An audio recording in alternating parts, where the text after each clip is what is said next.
Okay, good afternoon.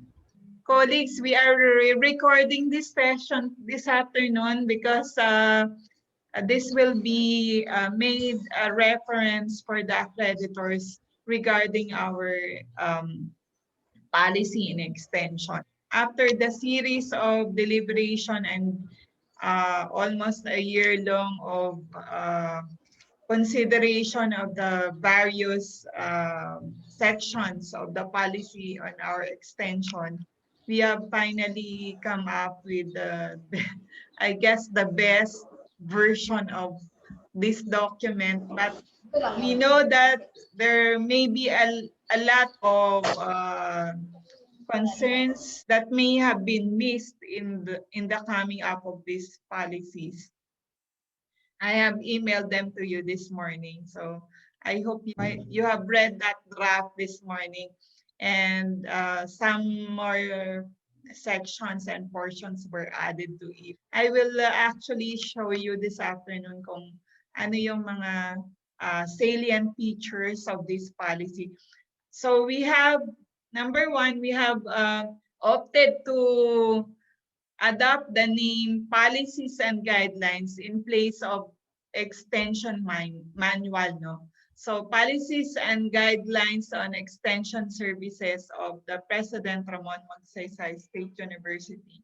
The reason for which is so that it will have more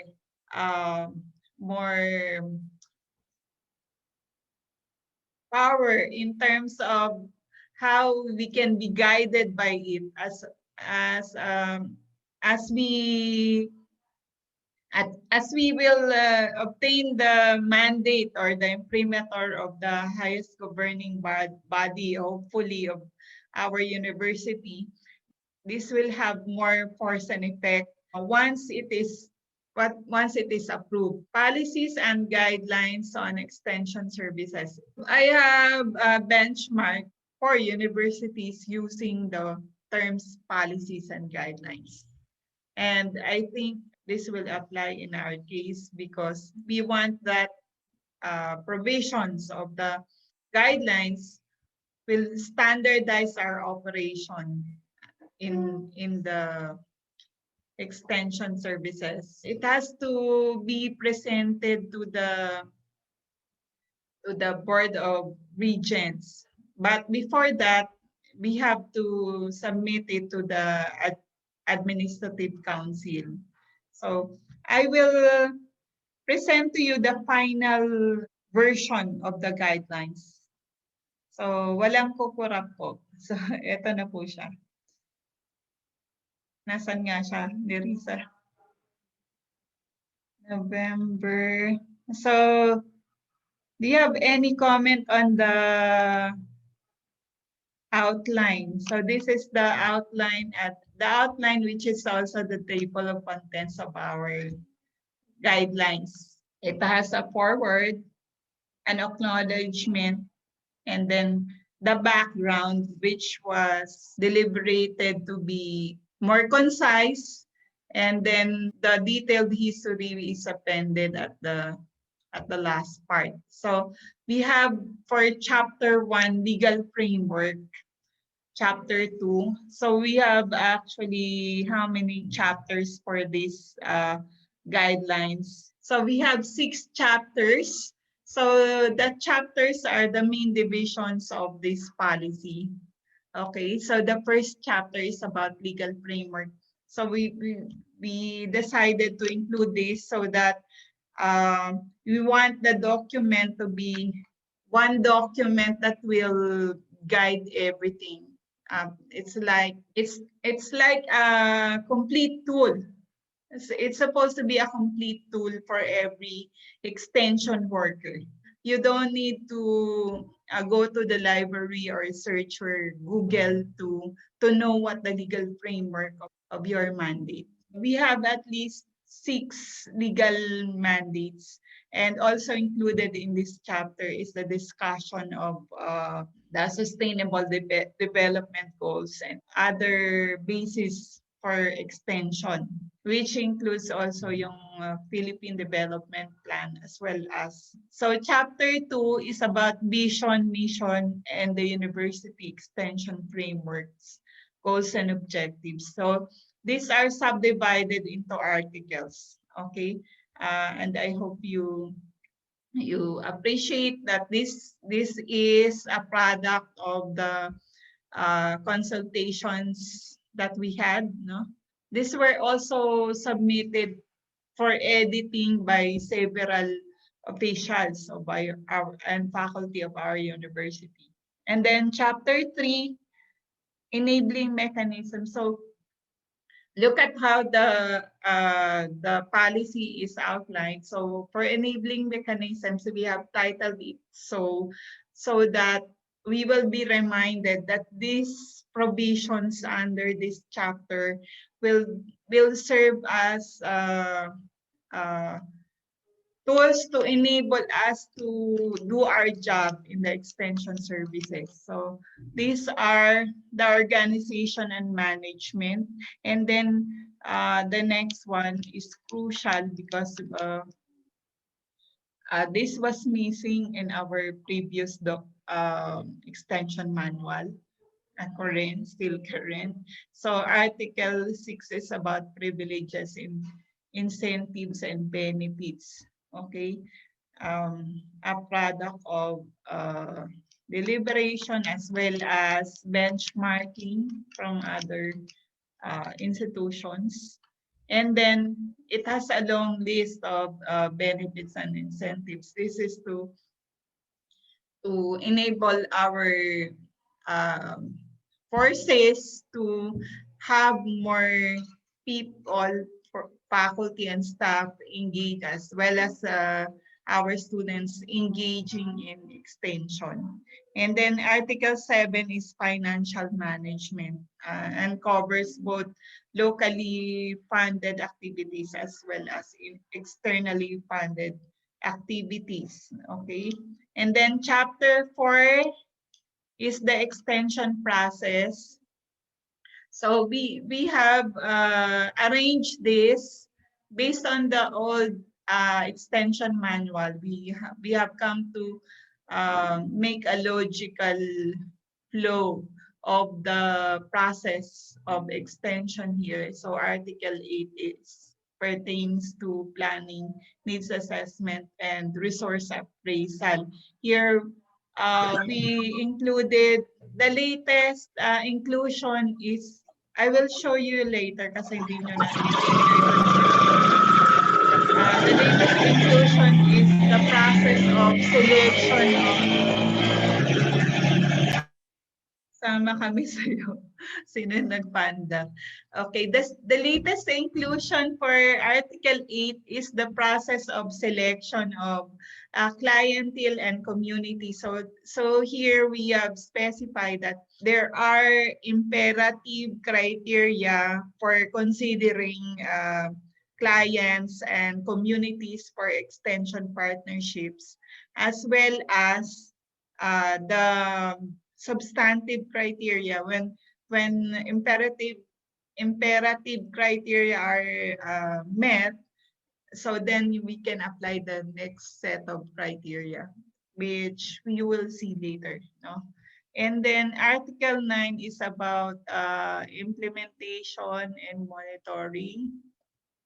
Article 10 is compliance with extension and monitoring evaluation, which will include all these components. These documents that usually you are asked to secure in relation to the activities. And then Article 11 is about implementation strategies. So ito ay contribution po ng ating assistant director, and I think there are sections still that require more elaboration before we finally, you can comment later when I present it. And then chapter 5, project components, and then lastly chapter 6, amendments and revisions and transitory provisions. The purpose of the last chapter is to ensure that we are reminded that these guidelines are by no means permanent, no, set in stone, because it has to be regularly reviewed, at least mga 3 to 5 years. We have to see if the probation still applied, no, and then okay, there are provisions that are supposed to be transitory. For example, examples of these provisions are those pertaining to pandemic conditions. Ilalagay lang po natin dito. So, supposedly nakalagay po diyan sa provision sa Chapter 6. Followed by the list of references, appendices, and there is also a list of annexes. Okay po. So, ito na po siya. I will present it very quickly because you have already read it several times. So, nasaan na ba siya? Saan siya na kayo? Ito siya. So, we would like to thank at this point our staff, Miss Nerissa Marinuki, for doing the layout for our title. Nakita nyo na ba yung title? Ito yung title. So, ito yung proof na si Nerissa ang gumawa nito. Siya lang makakagawa nito ng ganong kabilis. So, siya. Kung nandyan na yung picture nyo, ay congratulations po. So, yan siya. And then, Nakamute ako, hindi. Hindi ka nakamute. So, ito na po yung guidelines natin. Yung guidelines po natin ay inedit, ni-layout, at gusto nating maiba naman yung. Although, meron pa ditong sections na kailangan ng discussion. So, papakita ko na rin sa inyo. And then we have our final opportunity to say our last comments and suggestions as to the content and the itsura of our extension guidelines. Parang mali pa ito. Policies and guidelines. So hindi na edit. Pasensya na kayo. Edit ko siya ngayon na.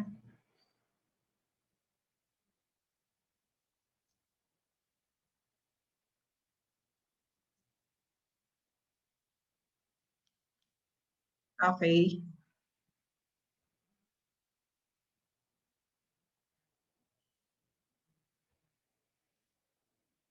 Ang tahimik ka mo nila.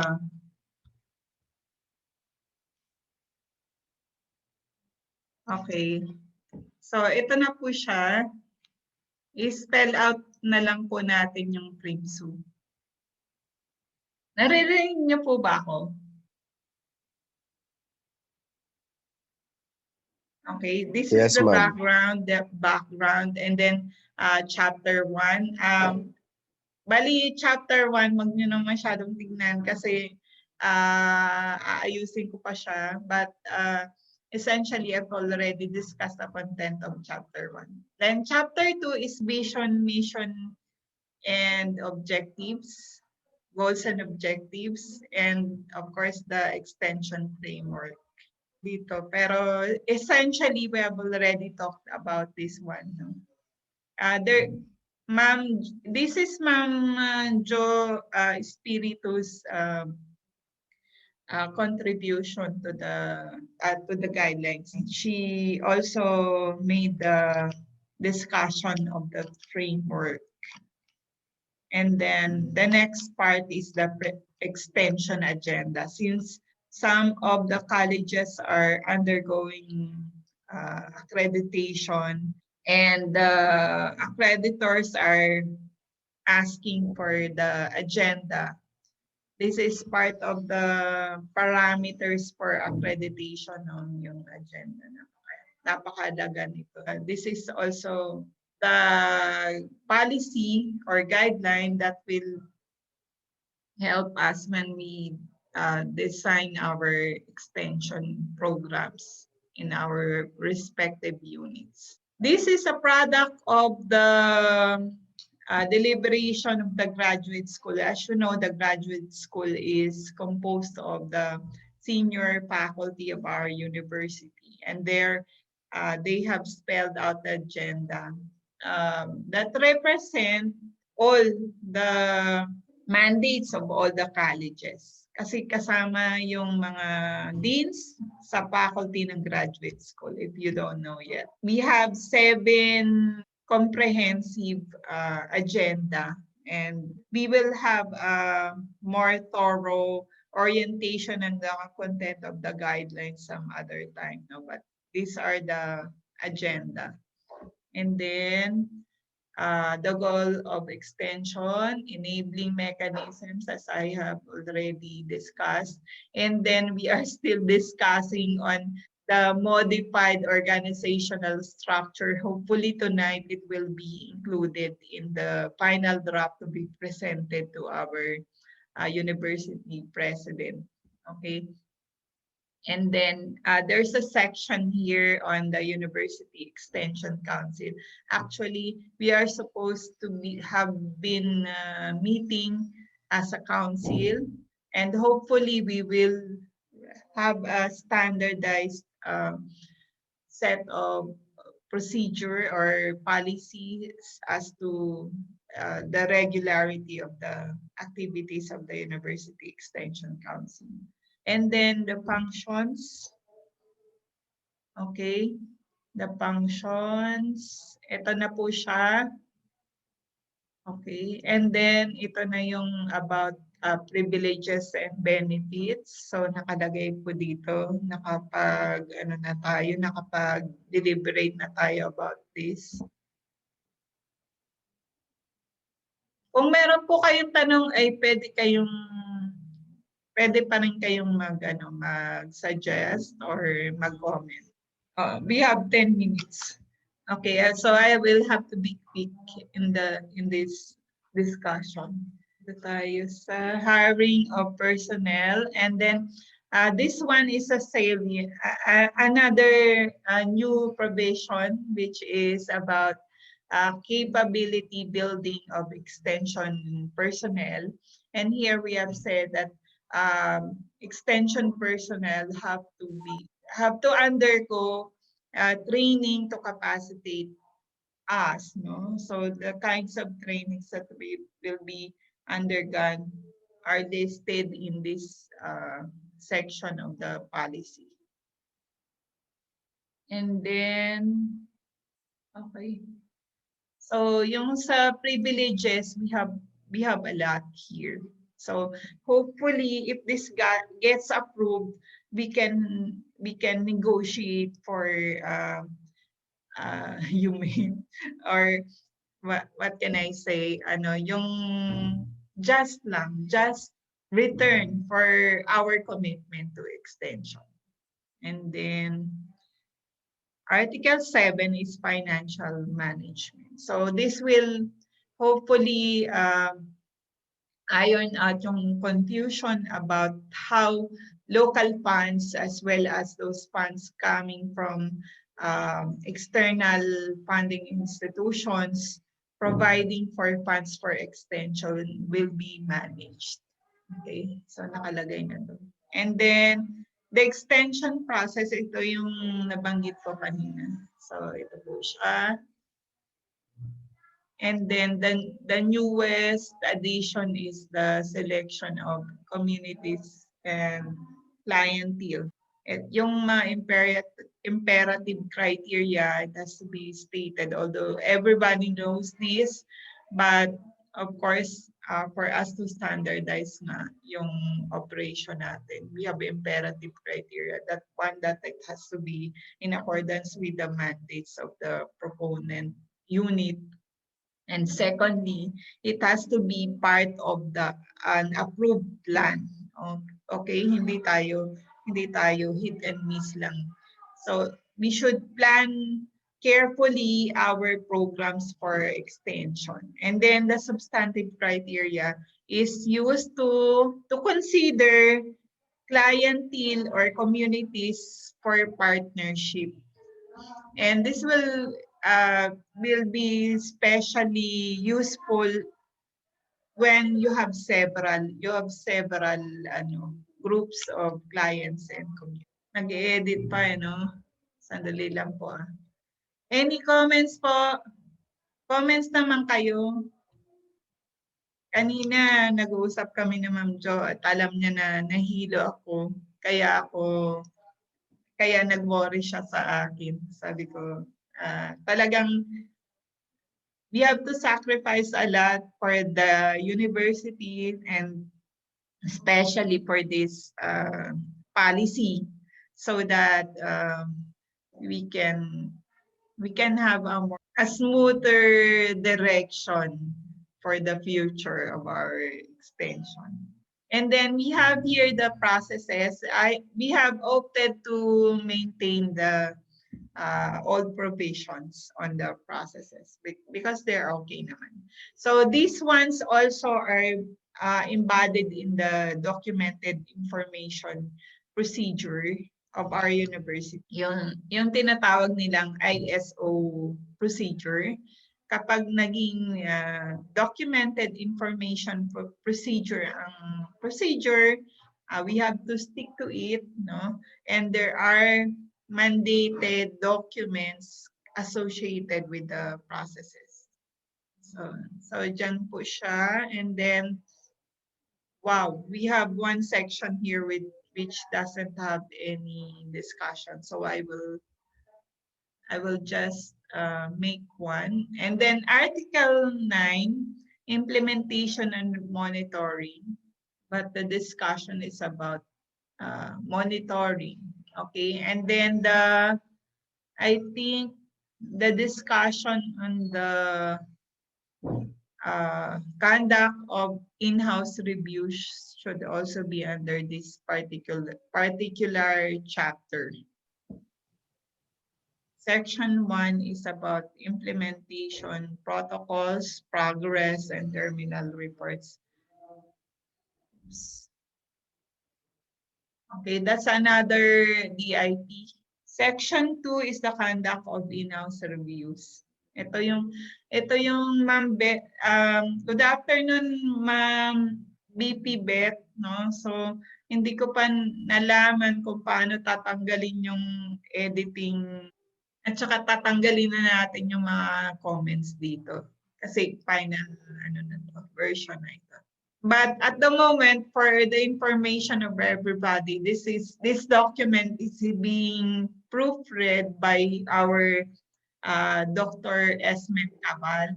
So wala din dito siya sa meeting na ito, but we will appreciate the proofreading. And then we have Article 10, compliance with the monitoring. With the monitoring. Dr. Cabal, Eden. Yes, ma'am. Nag-pre-accredit sila sa Santa Cruz. So, hindi siya available. But, ano po yung feedback about the guidelines po? Wala, hindi niya nabasa. Nasa Santa Cruz siya pala. Kaninang maga pa daw. So, bahala na tayo dito. Anyway, Article 10 is about compliance requirements. So, ito na yung mga documents na palaging hinahanap sa atin. So,